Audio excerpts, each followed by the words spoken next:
Não, acho que hoje nós combinamos essa conversa através do ministro Paulo Guedes, e eu junto com o líder Arthur Lira, para a gente tratar daquilo que está nos angustiando, né, ministro? Acho que a gente vem, inclusive desde o governo do presidente Michel Temer, com a PEC do teto de gastos, com a reforma trabalhista, agora no governo do presidente Bolsonaro, outras reformas, a principal, a previdenciária, com um olhar sobre a melhoria da qualidade do gasto público, né? A pandemia fez o governo, de forma extraordinária, gastar mais, mas esses gastos não podem ser ampliados de forma infinita, né?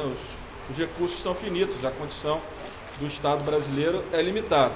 Então a gente começou a ver, e eu tenho falado isso, tenho conversado com o ministro, com os líderes, sobre essa preocupação de todo mundo agora tentar dar um jeitinho para conseguir, né, resolver os seus projetos, que sejam investimentos, entre outras áreas.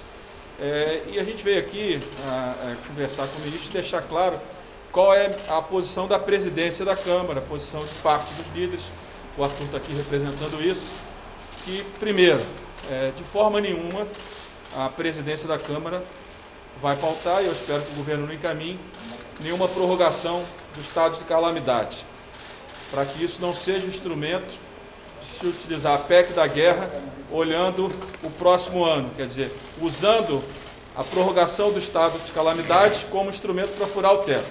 Então essa é uma questão. A segunda parte é que nós devemos e vamos retomar o debate sobre o gasto público.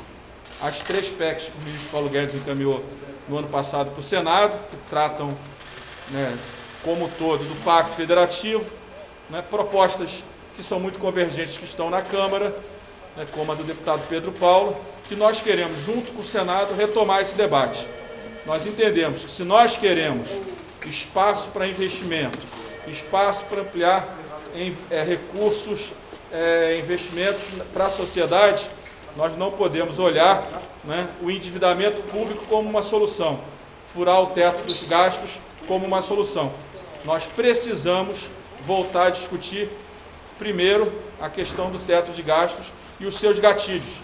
Eu acho que se nós conseguirmos avançar rápido nesse tema, nós vamos abrir um espaço no momento que, de fato, o Brasil precisa de investimentos, privados principalmente, mas também públicos. Ninguém está negando isso. Agora, desorganizar o que foi construído, o que tem apoio da equipe econômica, o que tem apoio majoritário na Câmara de Deputados, que é o teto de gastos, e a pressão que o teto de gastos faz pela melhoria do gasto público, nós não vamos abrir mão disso. Então, na conversa, nós deixamos isso claro ao ministro, que é a nossa posição, né? Nós entendemos que a calamidade acaba no final do ano, que a PEC da guerra acaba no final do ano, e que se todos nós queremos encontrar caminhos para melhorar a qualidade do orçamento de 2021, esses caminhos precisam ser encontrados no orçamento de 1 trilhão, ou no limite do orçamento de 1 trilhão 485 bilhões, mais ou menos, que é o limite do orçamento primário para o próximo ano, que está projetado,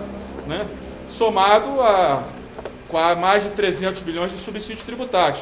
É dentro dessa realidade que a gente precisa conseguir os recursos e o espaço fiscal para que a gente possa olhar 2021 ainda como um momento, né, que todos nós sabemos dos passivos, né, da herança que vai ficar da pandemia, do desemprego alto que vai ficar, né, do endividamento alto que vai ficar e da falta de recursos para investimento público. Agora, isso tudo precisa ser construído baseado na responsabilidade, né, que o governo tem e que o parlamento também vem tendo nos últimos anos, organizando um orçamento onde a sociedade não pode, não deve pagar a conta, né, desse Estado brasileiro, que foi construído ao longo de muitos anos, mas principalmente depois da Constituição, que é um Estado que, infelizmente, ele não gera, né, naquilo que arrecada a qualidade do serviço que nós todos gostaríamos em conjunto.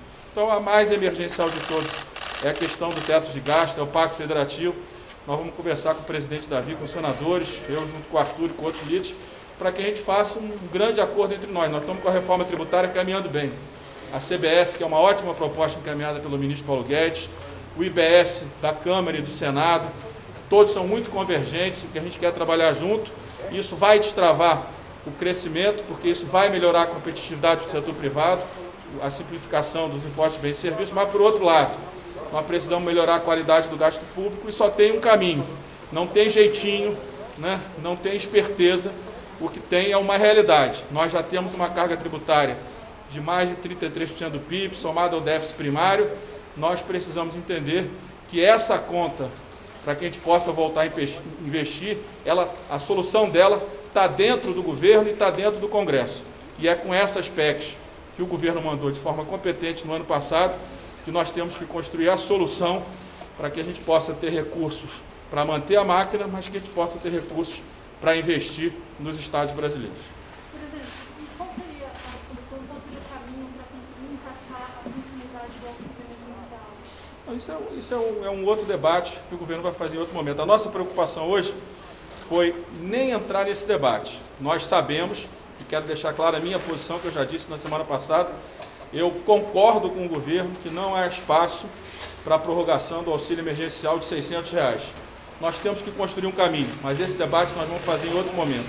O que está nos preocupando é o número enorme de matérias que vem saindo da imprensa, que vocês vêm veiculando, que vai se organizar um jeitinho para explodir o teto de gastos.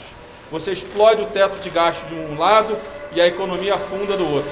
Nós queremos continuar com a nossa responsabilidade, nós temos que ter paciência, equilíbrio. Essa pandemia, ela foi muito forte na economia, foi muito forte principalmente na perda de vidas, mas para retomar, né, depois que esse período passar, para retomar o caminho correto, o fluxo correto daquilo que a gente vinha fazendo em conjunto com o ministro Paulo Guedes, desde o início do governo Bolsonaro e antes com o presidente Michel Temer, nós precisamos ter responsabilidade. E a responsabilidade passa por soluções estruturais.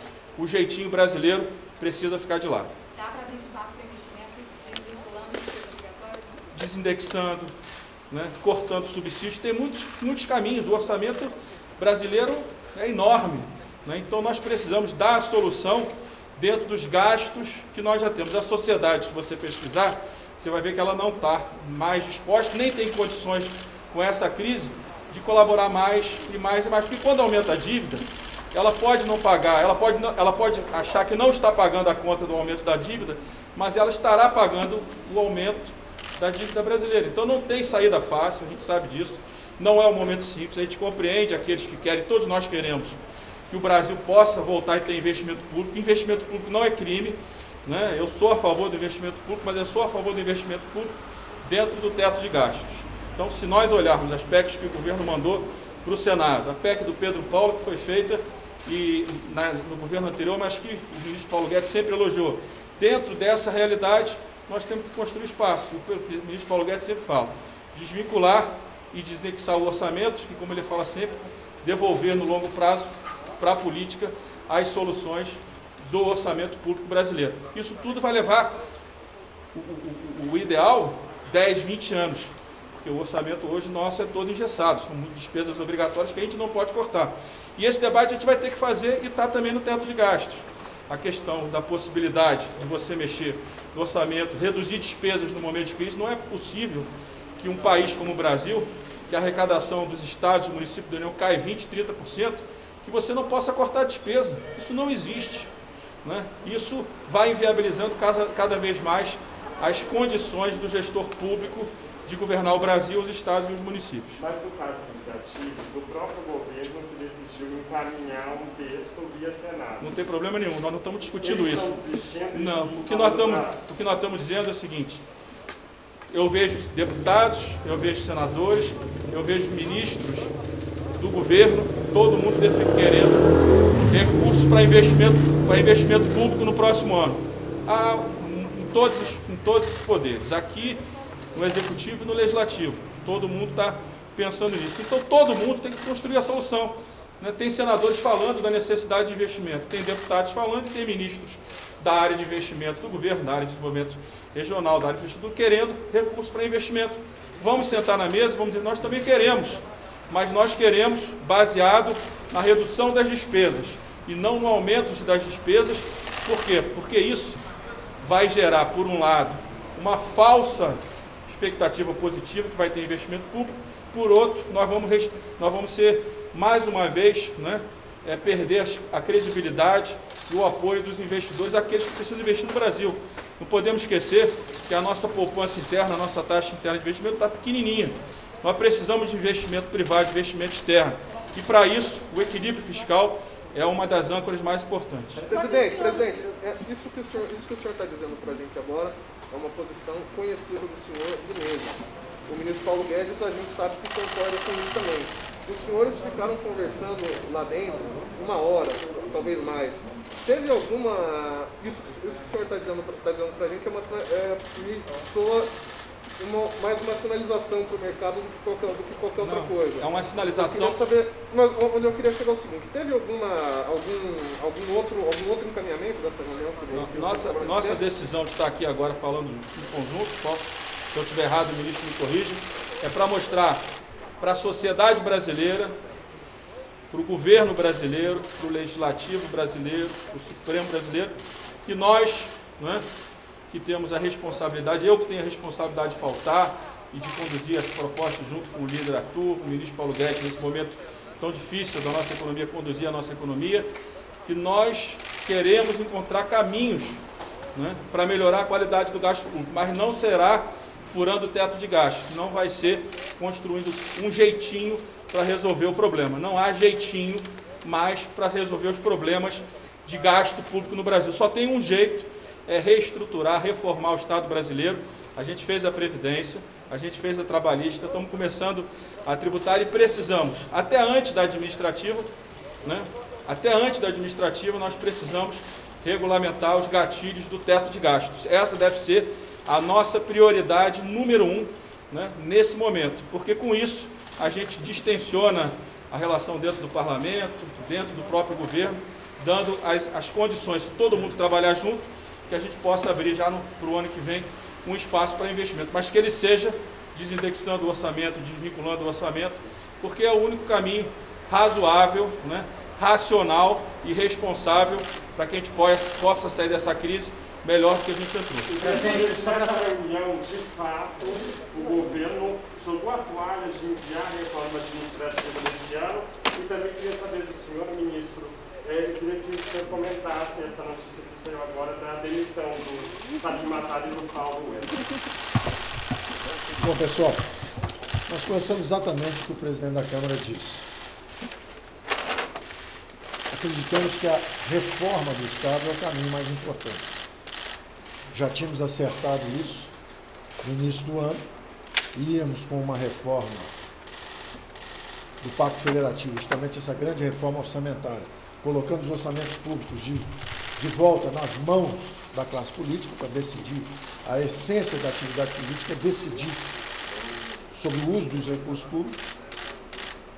A reforma administrativa iria para a Câmara e a reforma tributária entraria na comissão mista de Câmara e Senado. Esse era o acordo. O Brasil começou o ano bem, economia reacelerando, reformas encaminhadas, quando fomos atingidos pelo coronavírus. Eu sempre apostei no bom funcionamento da democracia brasileira. E mais uma vez nós demos esse exemplo. Mesmo nos desentendendo aqui ou ali, num passo ou no outro, a verdade é que trabalhamos juntos, desenhamos camadas de defesa da população brasileira, descentralizamos recursos para estados e municípios, usamos esses recursos de atendimento descentralizados que existiam para irrigar o sistema de atendimento, tanto de assistência social como saúde pública. Criamos o auxílio emergencial juntos, fizemos a primeira proposta, ela foi ampliada na Câmara, depois ampliada de novo pelo presidente Bolsonaro. Criamos as medidas de crédito, o dinheiro agora está chegando na ponta. Ampliamos juntos também o espaço de tempo de cobertura do auxílio emergencial. E ao contrário do início da crise, quando havia previsões de que o Brasil ia cair quase 10% do PIB, agora as revisões estão indicando 4 e pouco de queda, já com 4 e pouco de aumento para o ano que vem. Essas são as previsões. Eu sempre digo que não me comprometo com essas previsões, que em momentos como esse, há descontinuidade nos parâmetros. Os modelos cessam de funcionar. E depende muito da nossa atitude. Se nós agirmos como estamos agindo, o Congresso trabalhou durante a crise. Fizemos há pouco tempo agora o saneamento, estamos vindo com gás natural. Hoje mesmo à tarde estávamos assinando no Palácio do Planalto cabotagem, a nossa medida. Então, estamos destravando o horizonte de investimentos para frente e estamos trabalhando juntos e conversando juntos. Não haverá nenhum apoio do Ministério da Economia a fura-tetos. Se tiver ministro fura-teto, eu vou brigar com o ministro fura-teto. Um trecho que vazou, inclusive, de uma reunião ministerial era essa. Tinha um ministro que dizia que o presidente aumenta a chance de reeleição furando teto e pulando cerca, e eu estava dizendo exatamente o contrário. Se o presidente quiser ser reeleito, nós temos que nos comportar dentro dos orçamentos, fazendo a coisa certa, enfrentando os desafios de reformas. Essa é a forma pela qual um governo pode dar certo e merece ser reeleito. Se começar a criar medidas que já foram adotadas no passado, nós já tivemos um mergulho numa crise, 2008, 2009, houve uma crise global, nós saímos da crise também com medidas fiscais emergenciais, só que nós nos esquecemos que aquilo eram despesas extraordinárias por algum tempo. E a insistência em continuar cavando, acabaram cavando um buraco fiscal enorme, sofreram um impeachment por irresponsabilidade fiscal e deu errado. Como é que vai dar certo agora fazendo a mesma coisa errada? Então, esse ano é um ano extraordinário, onde nós tivemos que gastar mais recursos com saúde. O Brasil todo se uniu para salvar vidas e preservar empregos. Mesmo que brigando aqui ou ali, a verdade é que o sistema funcionou.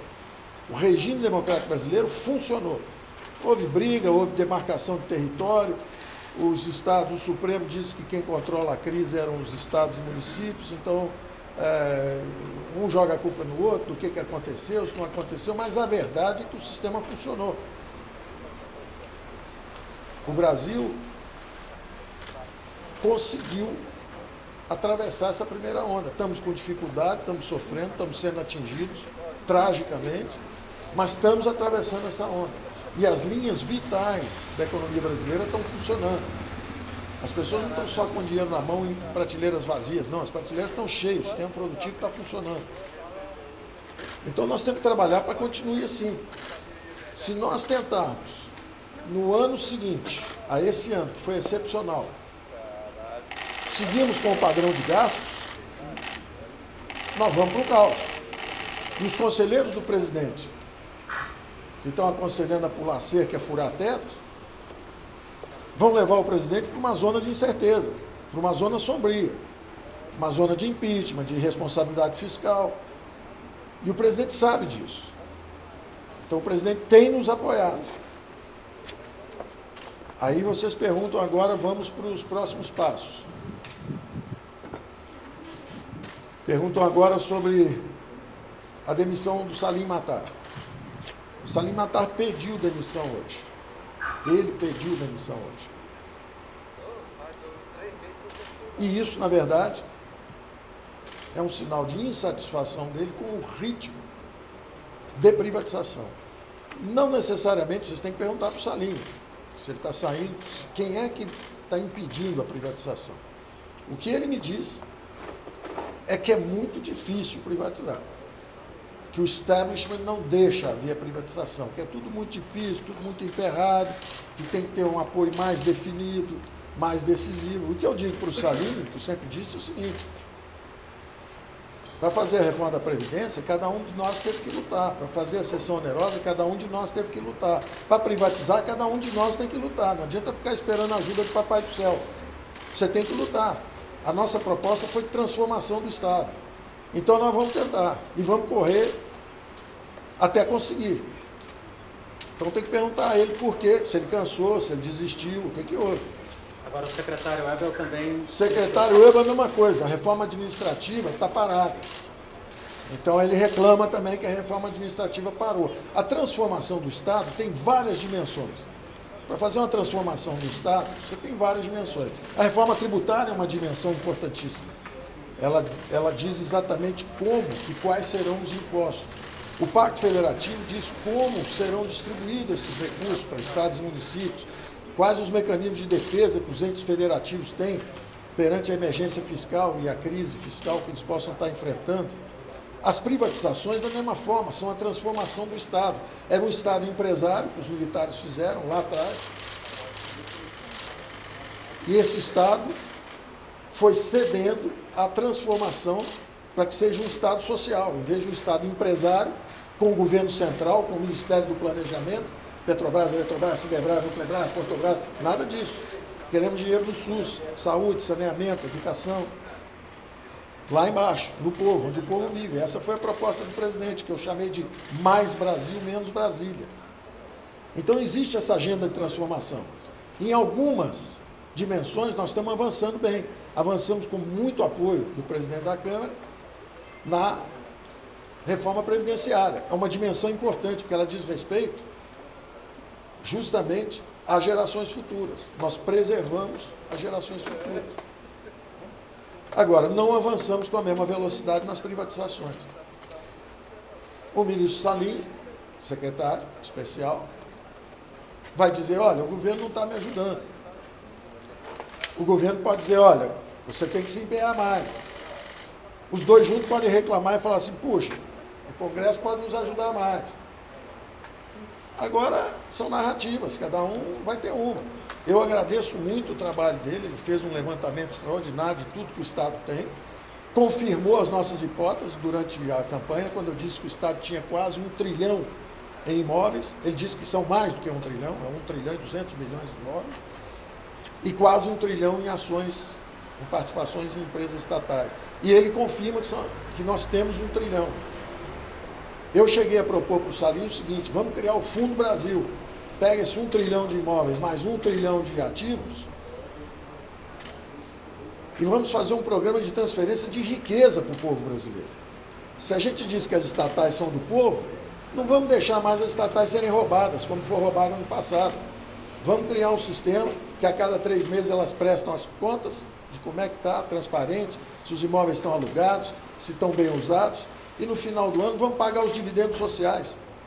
Dividendos sociais, vamos distribuir para os mais pobres brasileiros o resultado dessas empresas. Ministro, na semana passada na comissão mista, o senhor falou que depois da CBS, o senhor pensava em outras 3 etapas para tributários. Redução de IPI, desoneração da folha e imposto de renda. Eu vou seguir a sugestão do nosso presidente da Câmara. Isso é pauta para outra conversa.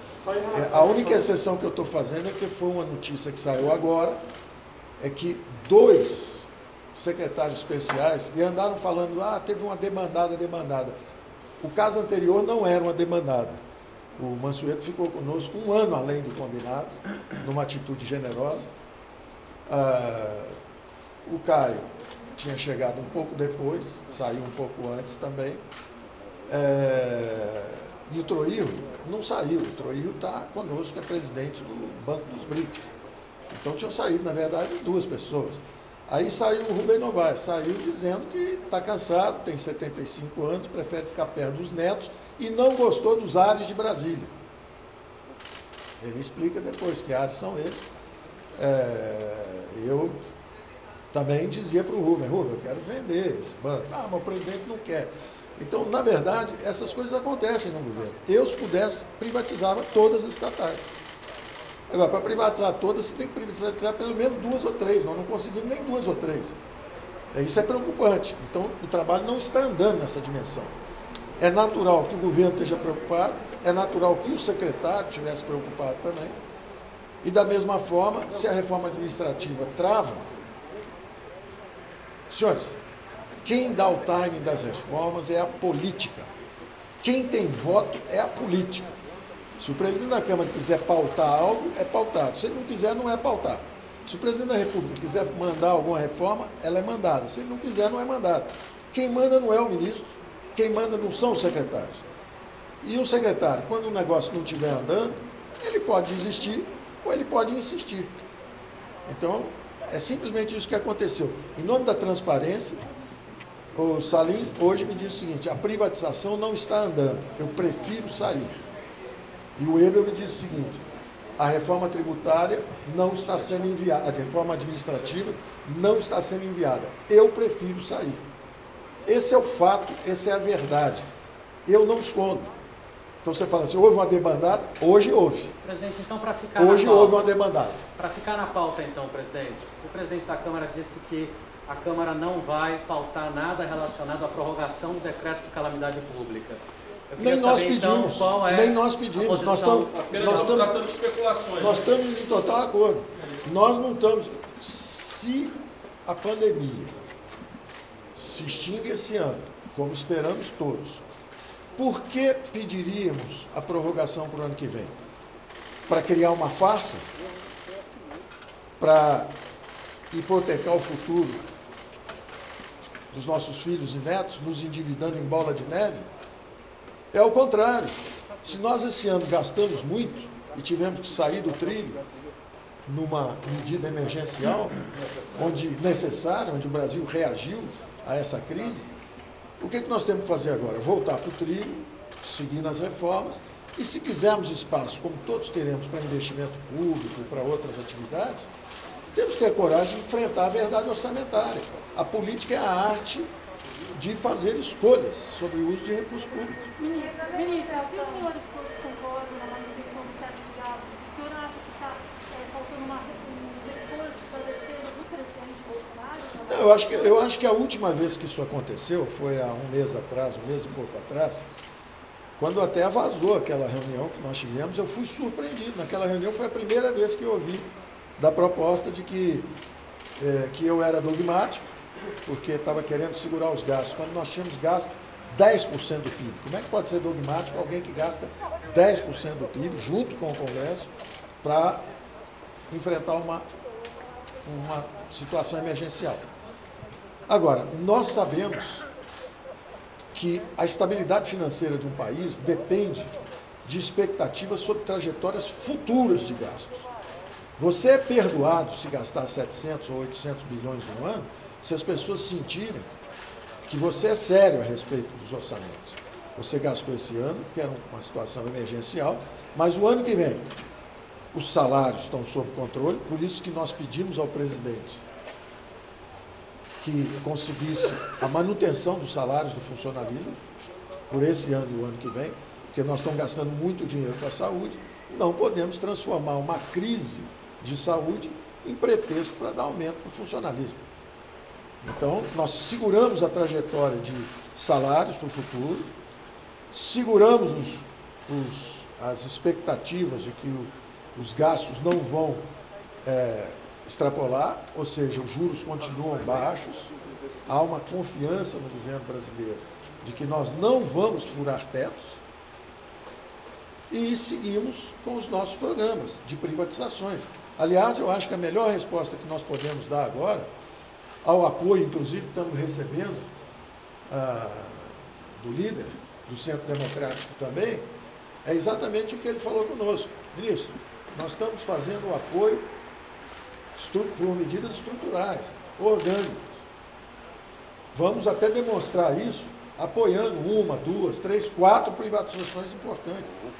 Nós gostaríamos de privatizar 3, 4 grandes empresas para mostrar que nós estamos nesse caminho. Eu falo com transparência o seguinte: nós gostaríamos de Eletrobras, nós gostaríamos de PPSA, nós gostaríamos de Correios e nós gostaríamos de Docas de Santos. São 4 grandes empresas. A Docas de Santos é por onde passa todo o tráfego de importação e exportação marítima brasileiro. Então, Docas de Santos é simbólica, é importante. Acho que a Eletrobras, para sinalizar exatamente um futuro onde não vai faltar energia se o Brasil voltar a crescer. Eu acho que PPSA, porque nós fizemos um regime de partilha, que é um regime ruim, tanto que os maiores petroleiras não vieram para o leilão da maior fronteira de petróleo no mundo. Nós temos a maior fronteira de petróleo do mundo e as 18 maiores petroleiras sumiram daqui. Ninguém estava aqui. O presidente teve que, no final, pedir apoio a um chinês para participar do leilão.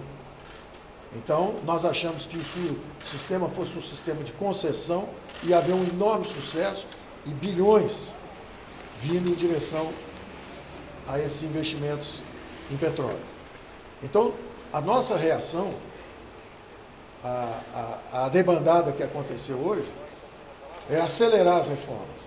É mostrar que, olha, nós vamos privatizar, nós vamos insistir nesse caminho, pelo menos nós vamos lutar. Nós vamos destravar os investimentos, saneamento, cabotagem, gás natural, petróleo. Nós vamos avançar, nós queremos destravar os investimentos. Então, eu acho que o Brasil está dando um exemplo, o nosso regime democrático está dando um exemplo.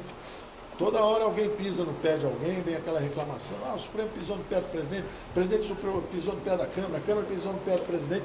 É normal, as democracias são barulhentas, mas a verdade é que nós enfrentamos uma crise forte e continuamos enfrentando. Podemos ter diferença entre nós, mas estamos enfrentando a crise.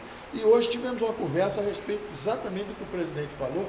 Eu acho que Arthur pode falar também um pouco aí em relação à posição. Só que eu tirar essa dúvida em relação à reforma administrativa. O governo desistiu de enviar esse ano ou não? A decisão é política e é do presidente da República.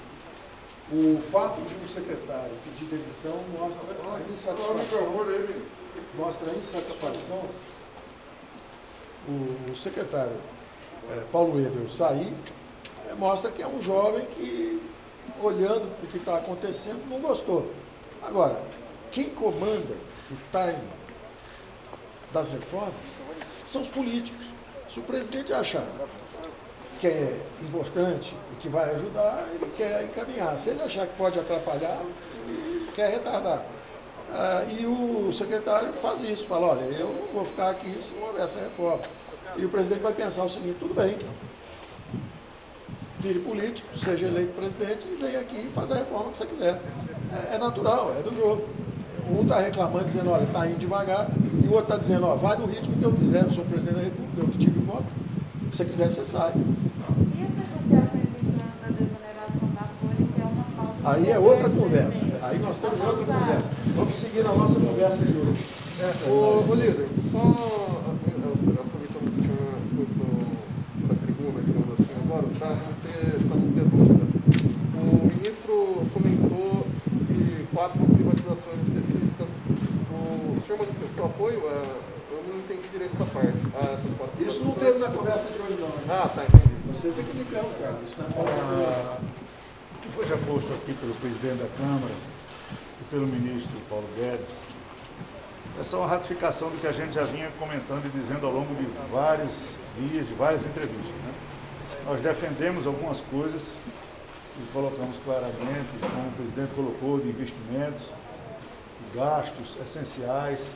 Tudo que foi feito pelo governo nesse período de pandemia foi absolutamente necessário. O presidente Rodrigo lembra que no início da discussão da PEC da calamidade, nós queríamos um prazo, inclusive, menor, e foi estendido até o final do ano para dar folga, para que tudo fosse feito a contento. Mas todas as nossas opiniões, os partidos de centro, sempre foram para que, fim do prazo, nós voltássemos para uma normalidade de teto de gastos, responsabilidade fiscal, atacando justamente as medidas que estão no Congresso.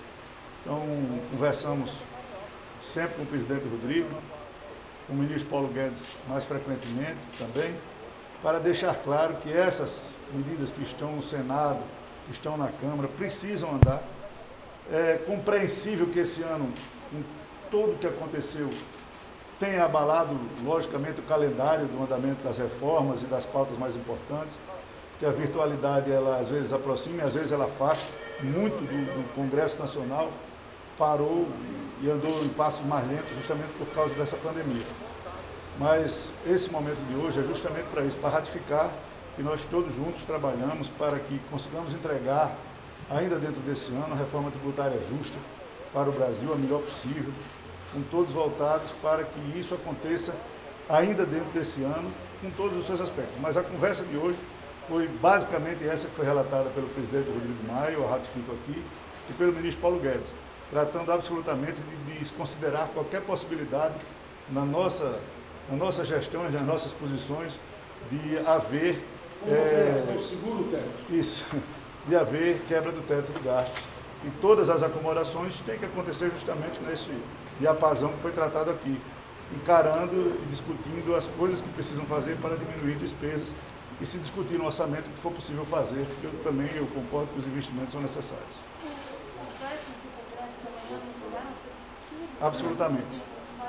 Claro, a pauta aqui foi absolutamente essa que foi tratada, e somente essa que foi tratada, que já é bastante. Deixar claro que antes de eu vir para cá, conversando com o presidente me garantiu que ele também é a favor da manutenção do teto. Quem andou fazendo consultas ao TCU não foi o presidente, não foi a Casa Civil, não foi a Economia. Ok? Obrigado. Obrigado aí. Ministro,